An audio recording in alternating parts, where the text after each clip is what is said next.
ওয়াল আসরি ইন্নাল ইনসানা লাফি খুসর। জোরে বলুন আল্লাহু আকবার। আল্লাহ রাব্বুল আলামিন বলেন ওয়াল আসর, সময়ের কসম, ইন্নাল ইনসানা লাফি খুসর, প্রত্যেকটা মানুষ। এখানে আলিফ লাম, আলিফ লামে ইস্তিগরাকি, সারা পৃথিবীর সমস্ত মানুষকে মহান আল্লাহ রাব্বুল আলামিন এই আলিফ লামের মাধ্যমে অন্তর্ভুক্ত করে দিয়েছেন। সারা পৃথিবীর মানুষ ক্ষতির মধ্যে আছে, লাফি খুসর। আল্লাহ রাব্বুল আলামিন এখানে খুসরুন শব্দ ব্যবহার করেছেন, নুকসান শব্দ ব্যবহার করেন নাই। আল্লাহ রাব্বুল আলামিন বলেন প্রত্যেকটা মানুষ মহা ক্ষতির মধ্যে আছে। প্রত্যেকটা মানুষ হেলায় খেলায় অবহেলায় নিজেদের হায়াতের মহামূল্যবান সময় তারা নষ্ট করে দিচ্ছে। কথা বলুন ঠিক কিনা? ইংরেজি একটি প্রবাদ বাক্য আছে, time and tide wait for none. সময় এবং নদীর স্রোত কারোর জন্য অপেক্ষা করে না। আমরা কথায় কথায় বলি ভাই 1 মিনিটের জন্য দাঁড়ান, সে 1 মিনিটের জন্য দাঁড়ায়। কিন্তু আমরা এখানে যারা আছি সবাই মিলে যদি বলি, সময়কে, ঘড়িকে বলি, অথবা মোবাইলের যে টাইম আছে টাইমকে বলি 1 মিনিটের জন্য দাঁড়াও, দাঁড়াবে নাকি? আপনি দাঁড়াতে পারেন, কিন্তু সময় কিন্তু 1 মিনিটের জন্য, 1 সেকেন্ডের জন্য দাঁড়াবে না। কথা বলুন ঠিক কিনা? সারা পৃথিবীর যত বিজ্ঞানী আছে, জ্ঞানী, গুণী, দার্শনিক, সায়েন্টিস্ট আছে, সকলে যদি একসাথে বসে সারা পৃথিবীর সমস্ত ঘড়িকে তারা হয়তো বন্ধ করে দিতে পারবে, কিন্তু টাইমকে স্টপ করতে পারবে না। কথা বলুন ঠিক কিনা? কোরআনুল কারীমের 103 নম্বর সূরা, 3 আয়াত বিশিষ্ট এই সূরা।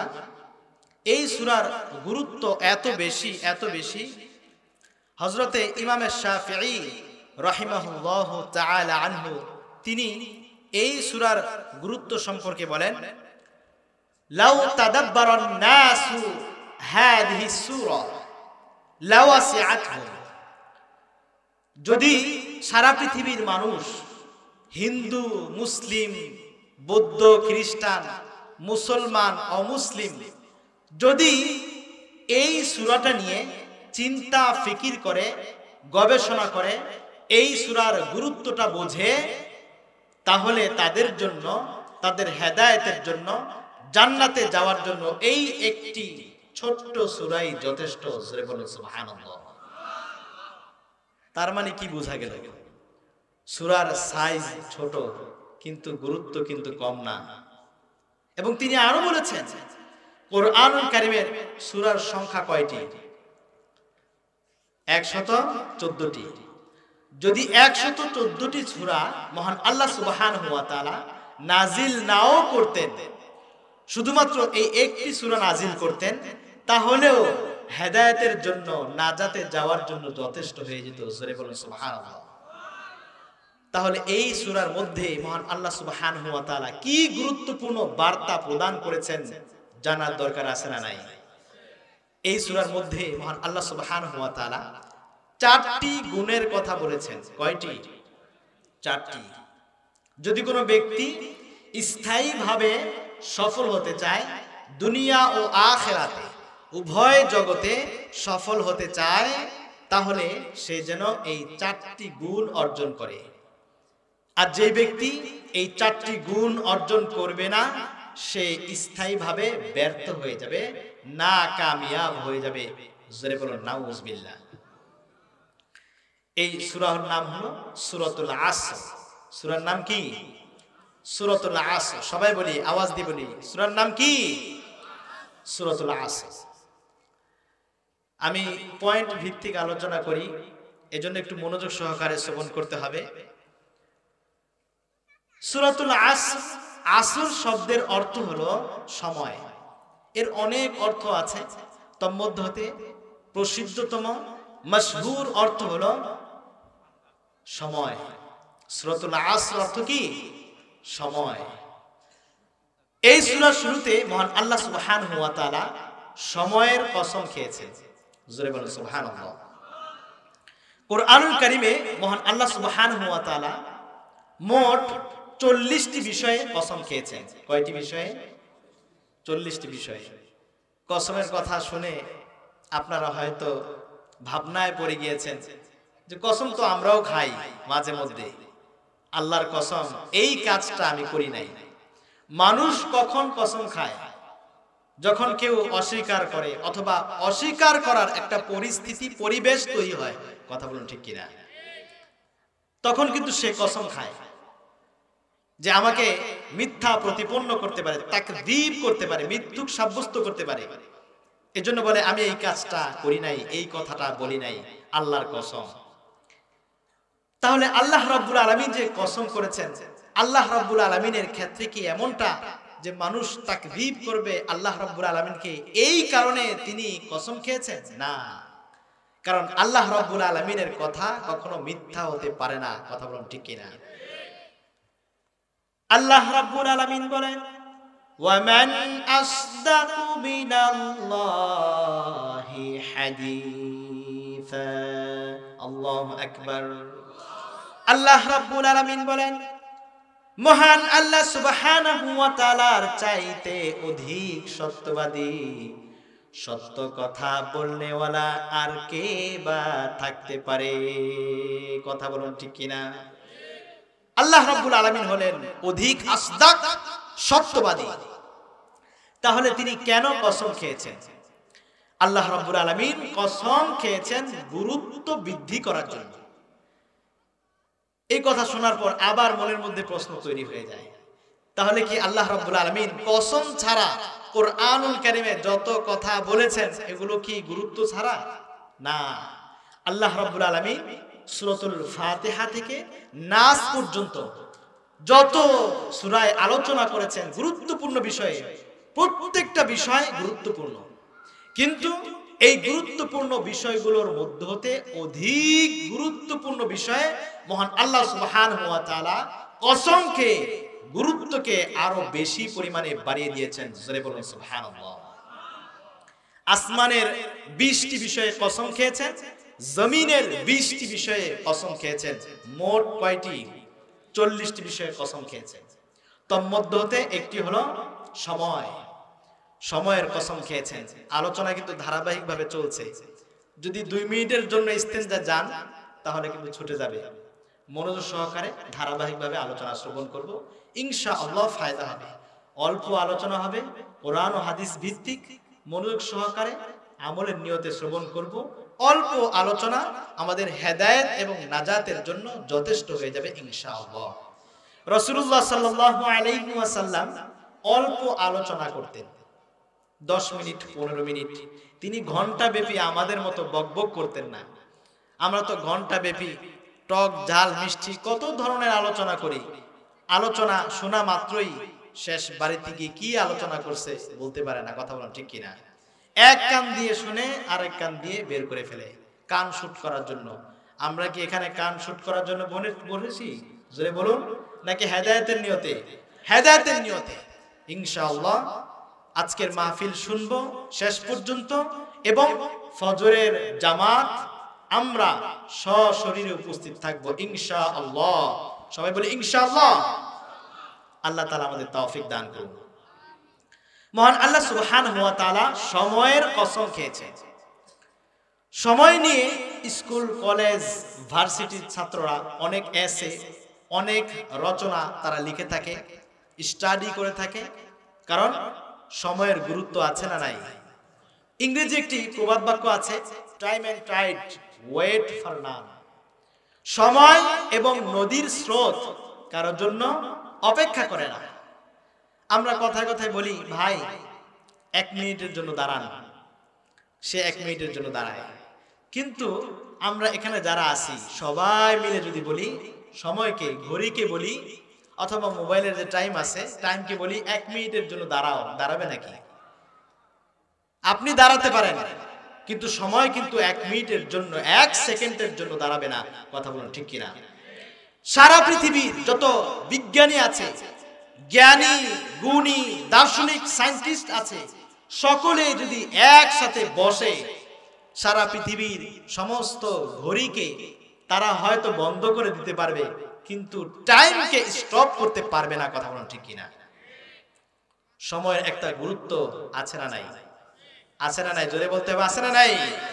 এই জন্য মহান আল্লাহ সুবহানাহু ওয়া তাআলা সময়ের কসম কে বলেন? ওয়াল আসরি ইন্নাল ইনসানা লাফি খুসর। জোরে বলুন আল্লাহু আকবার। আল্লাহ রাব্বুল আলামিন বলেন ওয়াল আসর, সময়ের কসম, ইন্নাল ইনসানা লাফি খুসর, প্রত্যেকটা মানুষ। এখানে আলিফ লাম, আলিফ লামে ইস্তিগরাকি, সারা পৃথিবীর সমস্ত মানুষকে মহান আল্লাহ রাব্বুল আলামিন এই আলিফ লামের মাধ্যমে অন্তর্ভুক্ত করে দিয়েছেন। সারা পৃথিবীর মানুষ ক্ষতির মধ্যে আছে, লাফি খুসর। আল্লাহ রাব্বুল আলামিন এখানে খুসরুন শব্দ ব্যবহার করেছেন, নুকসান শব্দ ব্যবহার করেন নাই। আল্লাহ রাব্বুল আলামিন বলেন প্রত্যেকটা মানুষ মহা ক্ষতির মধ্যে আছে। প্রত্যেকটা মানুষ হেলায় খেলায় অবহেলায় নিজেদের হায়াতের মহামূল্যবান সময় তারা নষ্ট করে দিচ্ছে। কথা বলুন ঠিক কিনা? প্রত্যেকটা মানুষ হেলায় খেলায় অবহেলায় নিজেদের হায়াতের মহামূল্যবান সময় নষ্ট করে দিচ্ছে, যার কারণে মহা ক্ষতির মধ্যে তারা পড়ে যাচ্ছে। এখানে শব্দগত একটু পার্থক্য আছে। মহান আল্লাহ সুবহানাহু ওয়া তাআলা এই আয়াতে খুসরুন শব্দ ব্যবহার করেছেন, নুকসান শব্দ ব্যবহার করেন নাই। আরবিতে নুকসান শব্দের অর্থ ক্ষতি, খুসরুন শব্দের অর্থ ক্ষতি। যাদের আরবি শব্দ জ্ঞান আছে, আরবি শব্দের ব্যাপারে স্টাডি আছে, পড়াশোনা আছে, স্টেজে অনেক আলেম ওলামারা আছেন, তারা বলতে পারবেন নুকসান এবং খুসরুন শব্দের উভয় অর্থ ক্ষতি, কিন্তু ক্ষতির মাত্রা আসমান এবং জমিনের পার্থক্য। নুকসান শব্দের অর্থ সাধারণ ক্ষতি, আর খুসরুন শব্দের অর্থ হলো মহা ক্ষতি। তাহলে ক্ষতির মধ্যে পার্থক্য আছে না নাই? উদাহরণস্বরূপ নুকসান শব্দটা ব্যবহার করা হয়, উদাহরণস্বরূপ এখন শীতের মৌসুম চলছে, আপনি 5 লক্ষ টাকা আপনার কাছে আছে, 5 লক্ষ টাকা আপনি ব্যবসায় ইনভেস্ট করে আপনি বিশাল বড় কম্বলের দোকান দিলেন। নিজের 5 লক্ষ টাকা নিজে আপনি ব্যবসায় খাটালেন। শীতের মৌসুম পার হয়ে যাওয়ার পর আপনার 1 টাকাও লাভ হয় নাই। আপনার যে মূল পুঁজি আছে 5 লক্ষ টাকা, এই 5 লক্ষ টাকায় আছে, 1 টাকাও কমে নাই, বাড়ে নাই। সেই ক্ষেত্রেও কিন্তু নুকসান, অর্থাৎ আপনার লস হয়েছে, এই শব্দটা আপনি ব্যবহার করবেন। ব্যবসায়ী ভাইরা সেই ক্ষেত্রে লস শব্দটা ব্যবহার করে যে আমার লস হয়েছে, ক্ষতি হয়েছে। কারণ আপনি যে 1 মাস 2 মাস টানা মেহনত করেছেন, পরিশ্রম করেছেন, আপনি যে সময় দিয়েছেন, মেধা এবং শ্রম অতিবাহিত করেছেন, এর জন্য কোনো মূল্য আপনি পেলেন না, আপনি কোনো লাভ পেলেন না, এই জন্য আপনি নুকসান, ব্যবসায় লস হয়েছে, এই কথাটা আপনি ব্যবহার করবেন। আরবিতেও নুকসান শব্দটা এই ক্ষেত্রে ব্যবহৃত হবে, অর্থাৎ পুঁজি ঠিক আছে কিন্তু কোনো লাভ হয় নাই। কিন্তু খুসরুন, আপনি 5 লক্ষ টাকা আপনার আছে, আরো 5 লক্ষ টাকা আপনি ঋণ করলেন, মোট কয় লক্ষ টাকা? 10 লক্ষ টাকা ইনভেস্ট করে আপনি ব্যবসা দিলেন, বিশাল বড় ব্যবসা প্রতিষ্ঠান। কিন্তু আল্লাহ না করুন কোনো এক রাতে অগ্নিকাণ্ডের কারণে, আগুন লেগে যাওয়ার কারণে আপনার দোকান সহ যা কিছু আছে সব কিছু পুড়ে ছারখার হয়ে গিয়েছে, আপনার এখন আর কিছুই বাকি নাই। এই ক্ষেত্রে বলা হবে খুসরুন, আপনার পুঁজি সহ সব ধ্বংস হয়ে গিয়েছে। বুঝার ব্যাপার হলো মহান আল্লাহ সুবহানাহু ওয়া তাআলা এখানে বলেছেন খুসরুন শব্দ যারা দুনিয়াতে হায়াত নামক মহা মূল্যবান সম্পদ হেলায় খেলায় অবহেলায় নষ্ট করে দিচ্ছে, তারা যেন মূল পুঁজি সহ ক্ষতিগ্রস্ত হয়ে যাচ্ছে। কথা বলেন ঠিক কিনা? রাসূলুল্লাহ সাল্লাল্লাহু আলাইহি ওয়াসাল্লাম বলেন, আল কাইসু মান দানা নাফসাহু ওয়া আমিলা লিমা বা'দাল মাউত। বিশ্বনবী বলেন, প্রকৃত জ্ঞানী গুণী বুদ্ধিমান ওই ব্যক্তি, প্রকৃত চালাক হলো ওই ব্যক্তি যেই ব্যক্তি দুনিয়ার হায়াতটা কাজে লাগায়, নিজেকে নিজে নিয়ে একটু গবেষণা করে, চিন্তা ভাবনা করে, আমি কোথায় ছিলাম, কোথায় আছি, আবার কোথায় চলে যাব, মহান আল্লাহ সুবহানাহু ওয়া তাআলার সামনে আমি কি জবাব দিব, আমলনামার মধ্যে কিছু আছে নাকি নাই, কিভাবে আমি মহান আল্লাহ রাব্বুল আলামিনের সামনে দাঁড়াবো, এটা চিন্তা করে এবং আখিরাতের ফিকির করে দুনিয়ার হায়াতটাকে কাজে লাগায়, ইবাদত বন্দেগী করে, ওই ব্যক্তি হলো প্রকৃত পক্ষের চালাক এবং বুদ্ধিমান ব্যক্তি। কথা বলুন ঠিক কিনা? ওই ব্যক্তি প্রকৃত পক্ষের চালাক এবং বুদ্ধিমান। আমরা মনে করি 5 তলা বিল্ডিং করেছে, ওই বেটা চালাক। কথা বলুন ঠিক কিনা? ছেলেকে বিদেশ পাঠিয়ে দিয়েছে, আমেরিকায় সেটেল হয়ে গেছে, আমেরিকায় একটা বাড়ি করে ফেলেছে, ওই ব্যক্তি চালাক। আপনি তো বুদ্ধিমান, বিশাল বড় জায়গা কিনে ফেলেছেন এবং জায়গার উপরে 5 তলা 10 তলা বিল্ডিং করেছেন। আপনি আপনার সন্তানকে বড় ডাক্তার বানিয়েছেন, ইঞ্জিনিয়ার বানিয়েছেন, ব্যারিস্টার বানিয়েছেন, পাইলট বানিয়েছেন, মানুষ বাবা দিবে, আপনি অনেক বড় চালাক। রাসূলুল্লাহ সাল্লাল্লাহু আলাইহি ওয়াসাল্লাম বলেন, না, মহান আল্লাহ সুবহানাহু ওয়া তাআলার দৃষ্টিতে তুমি চালাক নও। চালাক হলো ওই ব্যক্তি যেই ব্যক্তি দুনিয়ার হায়াতটাকে কাজে লাগায়। কথা বলো ঠিক কিনা? আল্লাহ রাব্বুল আলামিন বলেন, ইল্লাল্লাযীনা আমানু ওয়া আমিলুস সালিহাত, তবে তারা ক্ষতির মধ্যে নাই, মহা ক্ষতির মধ্যে তারা থাকবে না, ক্ষতির হাত থেকে বেঁচে যাবে যারা ইল্লাল্লাযীনা আমানু, ঈমান আনয়ন করবে আল্লাহর উপর। কার উপর? একমাত্র আল্লাহর উপর, তাওহীদের উপরে বিশ্বাস স্থাপন করবে। ওয়া আমিলুস সালিহাত, এবং আমালে সালিহা করবে। শুধুমাত্র ঈমান এনে বসে থাকলে চলবে না, ইবাদত করার দরকার আছে না নাই? 1 নাম্বার গুণ হলো স্বচ্ছ ঈমান আনয়ন করতে হবে। কথাটা যদিও শুনতে অতি সংক্ষিপ্ত ছোট, স্বচ্ছ ঈমান, কিন্তু এর ওয়েটটা কিন্তু অনেক ভারত্ব, এর ওজনটা কিন্তু অনেক বেশি। স্বচ্ছ ঈমান, কুফর, শিরিক এবং বেদাত মুক্ত ঈমান আনয়ন করতে হবে।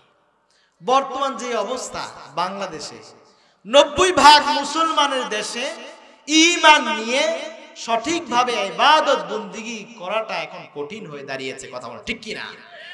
মহান আল্লাহ সুবহানাহু ওয়া তাআলাকে নিয়ে বিরূপ মন্তব্য করে, আল্লাহ রাব্বুল আলামিনকে গালি দেয়। কথা বলেন ঠিক কিনা? এইরকম নামধারী মুসলমান বাংলাদেশে আছে না নাই? গত কয়েকদিন আগে আবুল সরকার নামক একজন বাউল শিল্পী, কথা বলেন ঠিক কিনা? বাউল শিল্পী নাম হলো আবুল সরকার। এই আবুল সরকার সে মহান আল্লাহ সুবহানাহু ওয়া তাআলার ব্যাপারে এমন বাজে মন্তব্য করেছে, যেটা এই মাহফিলের মঞ্চে মুখ দিয়ে উচ্চারণ করার ক্ষেত্রে আমি দ্বিধাবোধ করছি, লজ্জা লাগছে। এমন বাজে মন্তব্য করেছে, বাজে শব্দ সে প্রয়োগ করেছে। জোরে বলো নাউজুবিল্লাহ। সে বলেছে যে আমরা মানুষ, আমাদের জবান থেকে, মুখ থেকে যদি দ্বিমুখী কথা বের হয়, 2 ধরনের কথা, তাহলে আমরা এটাকে মুখ বলি না, হুক বলি। অর্থাৎ সে এখানে হুক দ্বারা পশ্চাৎপদ বুঝিয়েছে, পায়খানার রাস্তা বুঝিয়েছে। জোরে বলো নাউজুবিল্লাহ। আর আল্লাহ তাআলা নাকি 1 কথা 2 কথা না, মুখ দিয়ে 4 ধরনের 4 মুখী কথা বলেছে। জোরে বলো নাউজুবিল্লাহ।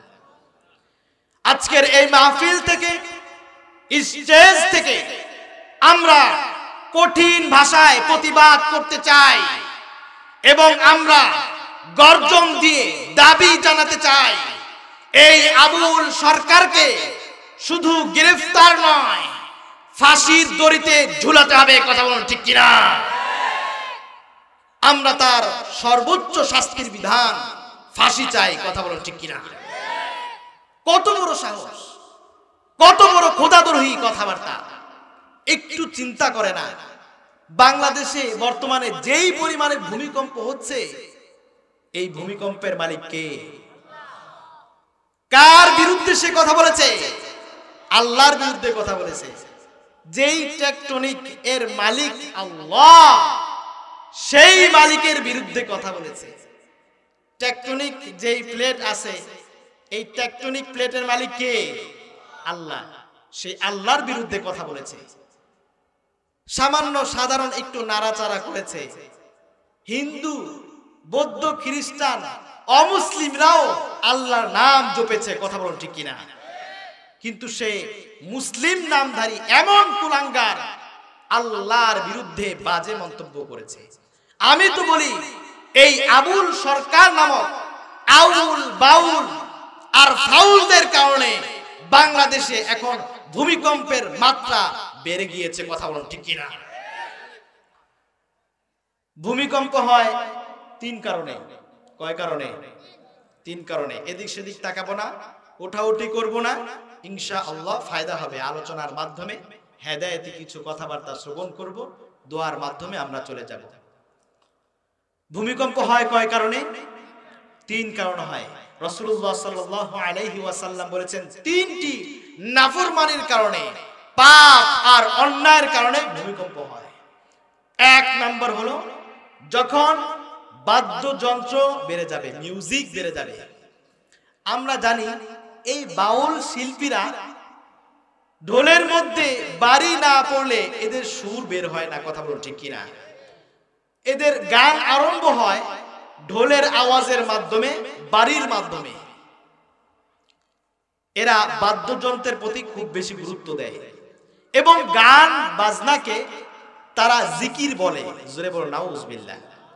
তাদের প্রত্যেকটা গানে আল্লাহদ্রোহী, নবী বিদ্বেষী, কোরআন বিদ্বেষী, ইসলাম বিদ্বেষী কথাবার্তা থাকে। কথা বলুন ঠিক কিনা? এক নাম্বার গুনাহ, এক নাম্বার নাফরমানি তাদের মাঝে আছে না নাই? আছে। দুই নাম্বার হলো গায়ক গায়িকা এর পরিমাণ বেড়ে যাওয়া। গায়ক গায়িকা অর্থাৎ বাউলদের নারী শিল্পী, পুরুষ শিল্পী আছে না নাই? জোরে বলুন। নারীও আছে এবং পুরুষও আছে, এবং দিন দিন তাদের মাত্রা কিন্তু বাড়ছে। তাদের সাহস, তাদের হিম্মত দিন দিন বেড়েই চলেছে। কথা বলুন ঠিক কিনা? দুই নাম্বারটাও পাওয়া গেল। তিন নাম্বার হলো অশুরিবাতিল খুমুর, মদ এবং নেশাজাত দ্রব্য যারা বেশি বেশি পান করে, যেই সমাজের মানুষ বেশি বেশি পান করে, যেই দেশের মানুষ, মহান আল্লাহ সুবহানাহু ওয়া তাআলা ওই দেশে বেশি পরিমাণে ভূমিকম্প দিয়ে দেন। জোরে বলো নাউজুবিল্লাহ। এরা মদ পান করা এবং নেশাজাত দ্রব্যকে পান করা, এটা তারা ইবাদত মনে করে। জোরে বলো নাউজুবিল্লাহ। এই তিনটি নাফরমানি তারা ইবাদত মনে করে করে। জোরে বলো নাউজুবিল্লাহ। আরো জোরে বলো নাউজুবিল্লাহ। আমি তো বলতে চাই, এই আউল বাউল ফাউল শিল্পীদের কারণে আজকে বাংলাদেশে ভূমিকম্প হচ্ছে। কথা বলুন ঠিক কিনা? প্রথম দাবি হলো এই আবুল সরকারকে ফাঁসি দিতে হবে, আর দ্বিতীয় দাবি হলো বাংলাদেশে যত ধরনের বাউল আছে এদেরকে নিষিদ্ধ ঘোষণা করতে হবে। কথা বলুন ঠিক কিনা? এই দুইটি দাবি যদি আমরা বাস্তবায়ন করতে পারি, ইনশাআল্লাহ বলা যায় ভূমিকম্পের মাত্রা কমে যাবে ইনশাআল্লাহ।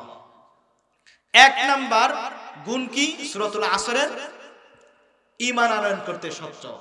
দুই নাম্বার হলো ওয়ামিলুস সলিহাত, আমালে সলিহা করতে হবে। ঈমানের পর সবচেয়ে গুরুত্বপূর্ণ ইবাদতের নাম কি? সবাই বলুন। দুই একজন মনে হয় জানে, আর বাকিরা জানে না। সবাইকে বলতে হবে ঈমানের পর সবচেয়ে গুরুত্বপূর্ণ ইবাদতের নাম কি? নামাজ। কারো কোনো সন্দেহ আছে নাকি?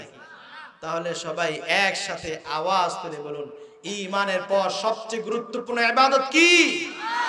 নামাজ। এই নামাজ কাল হাসরের ময়দানে সর্বপ্রথম এই নামাজের হিসাব নেওয়া হবে।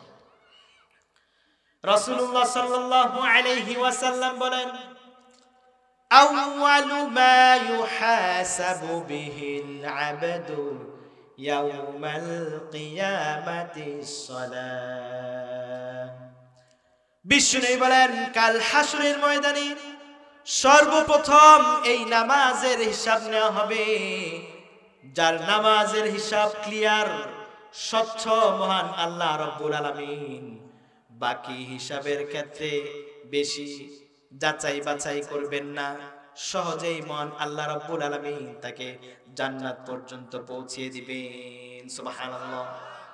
আর যার নামাজের হিসাবের মধ্যে ভেজাল থাকবে, গরমিল থাকবে, মহান আল্লাহ সুবহানাহু ওয়া তাআলা তার অন্যান্য হিসাবগুলোকে, ইবাদতগুলোকে ভালোভাবে যাচাই বাছাই করবেন, যার কারণে সে সহজে জান্নাতে প্রবেশ করতে পারবে না। নাউজুবিল্লাহ। অতএব আমার ভাইরা, নামাজ পড়ার দরকার আছে না নাই? নামাজের আলোচনা, ওয়াজ খুব বেশি করা দরকার। যদিও নামাজের ওয়াজ সবার মুখস্থ আছে, নামাজ না পড়লে কি ক্ষতি আর পড়লে কি লাভ। কিন্তু আফসোসের বিষয়, 90% মুসলমানের দেশে আমরা অধিকাংশ মুসলমান বেনামাজি। কথা কি বাস্তব না বাস্তব? আগামীকালকে ফজরের সময় দেখা যাবে নামাজের ওয়াজ কতটুকু কাজে লাগছে। মাহফিল শুনতে, ওয়াজ শুনতে তো ভালোই লাগে, কিন্তু ওয়াজ শোনার পর নামাজ পড়তে ভালো লাগে না। কথা বলুন ঠিক কিনা? ওয়াজ শোনার বেলায় একেবারে এক্সপার্ট, কিন্তু নামাজের বেলায় কোনো খবর নাই। নামাজ পড়ো তো ইনশাআল্লাহ। মহান আল্লাহ সুবহানাহু ওয়া তাআলা বেনামাজিদের জন্য স্পেশাল আলাদা একটা জাহান্নাম তৈরি করে রেখেছেন। সেই জাহান্নামের নাম হলো সাকর। সবাইকে বলতে হবে, বেনামাজিদের জাহান্নামের নাম কি? সাকর। মা সালাকাকুম ফি সাকর ক্বালু লাম নাকু মিনাল মুসাল্লিন। সাকর নামক জাহান্নামের অধিবাসীদেরকে যখন জিজ্ঞাসা করা হবে, কোন অপরাধের কারণে, কোন অন্যায়ের কারণে তোমরা সাকর নামক জাহান্নামে এসেছো, উত্তরে তারা বলবে, ক্বালু লাম নাকু মিনাল মুসাল্লিন। আমরা নামাজ পড়তাম না। আমরা নামাজ পড়তাম, সাপ্তাহিক নামাজ। সাপ্তাহিক নামাজ আছে না নাই? কোন ওয়াক্তের? শুক্রবার। নাম কি? জুমার নামাজ। তাও আবার 2 রাকাত। কয় রাকাত? আগেও নাই, পরেও নাই, ক্বাবলাল জুমা নাই, বাদাল জুমাও নাই। কোন মতো ইমাম সাহেব যখন আল্লাহু আকবার বলে, তাকবীর দিয়ে কোন মতো নামাজে শরীক হয় এবং পারে না যেন ইমাম সাহেবের আগেই সালাম ফিরিয়ে মসজিদ থেকে দৌড় দেয়। কথা বলুন ঠিক কিনা? এই মার্কা মুসল্লি বোধহয় এই এলাকায় নাই। কি বলেন? মুসলমান আছে না নাই? সব এলাকায় আছে বোঝা গেল।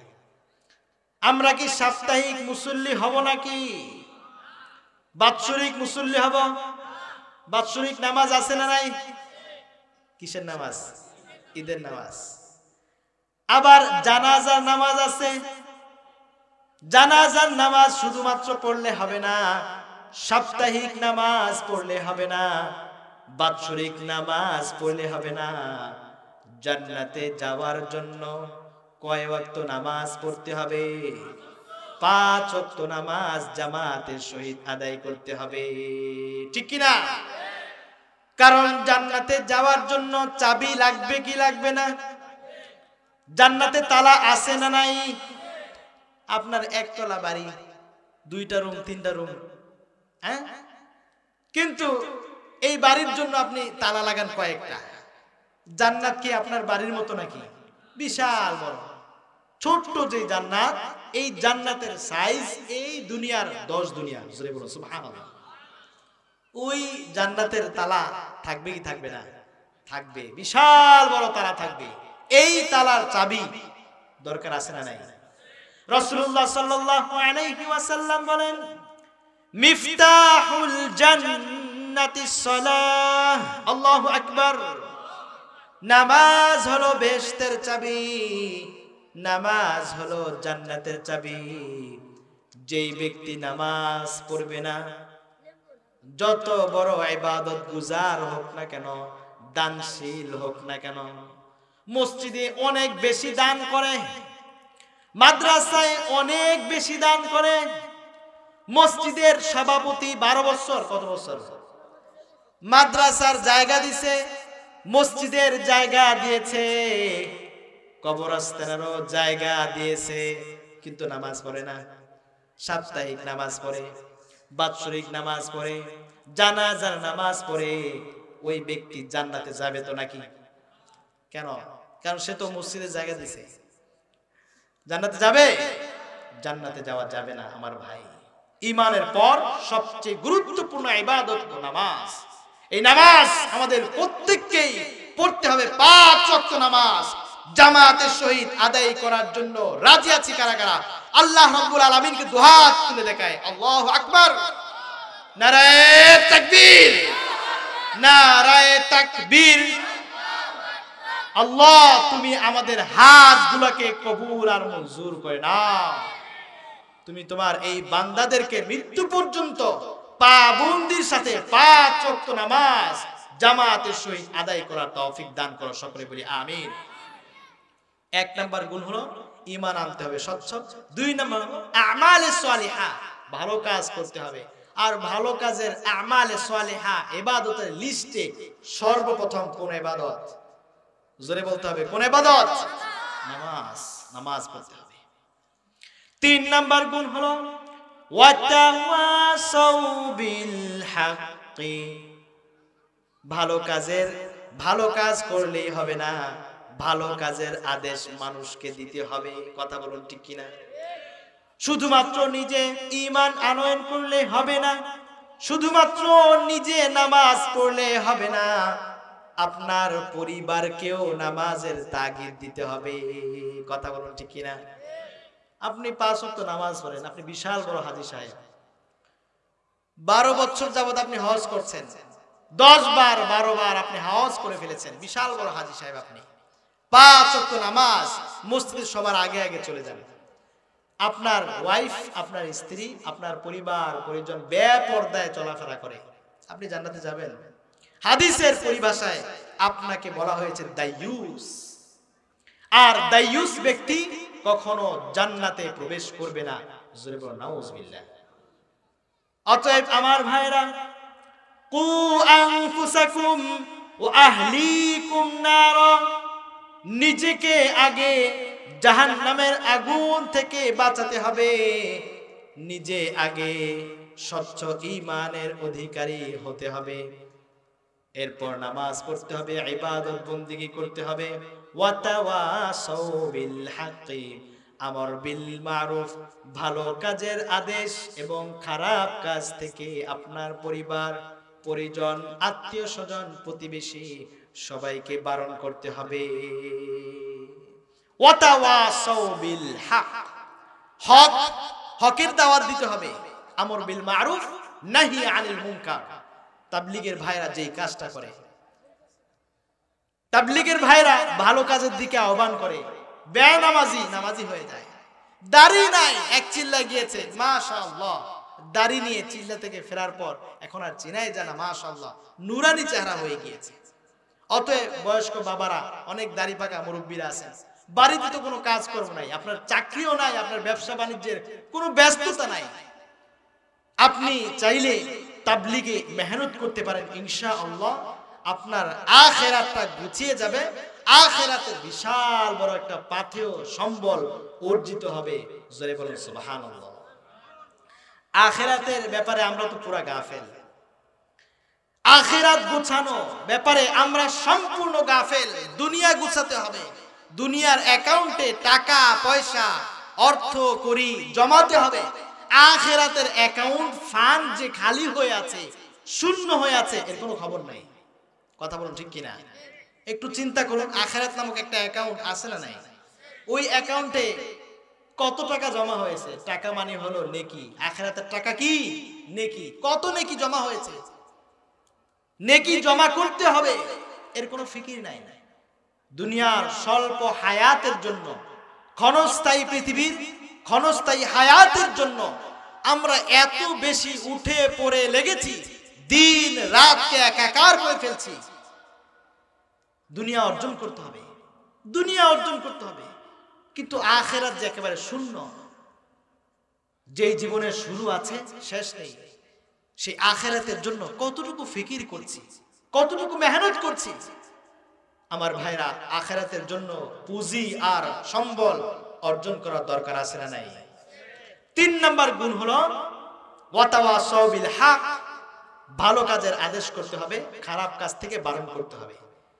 নিজে একা একা ইমানদার হয়ে নামাজ পড়ে ইবাদত বন্দেগী করে জান্নাতে যাওয়া যাবে না। আপনার সন্তান সন্ততি পরিবার পরিজন সকলকেই জান্নাতের পথে হেদায়েতের পথে পরিচালিত করার জন্য আপনার গুরুত্বপূর্ণ ভূমিকা পালন করতে হবে। কথা বলুন ঠিক কিনা?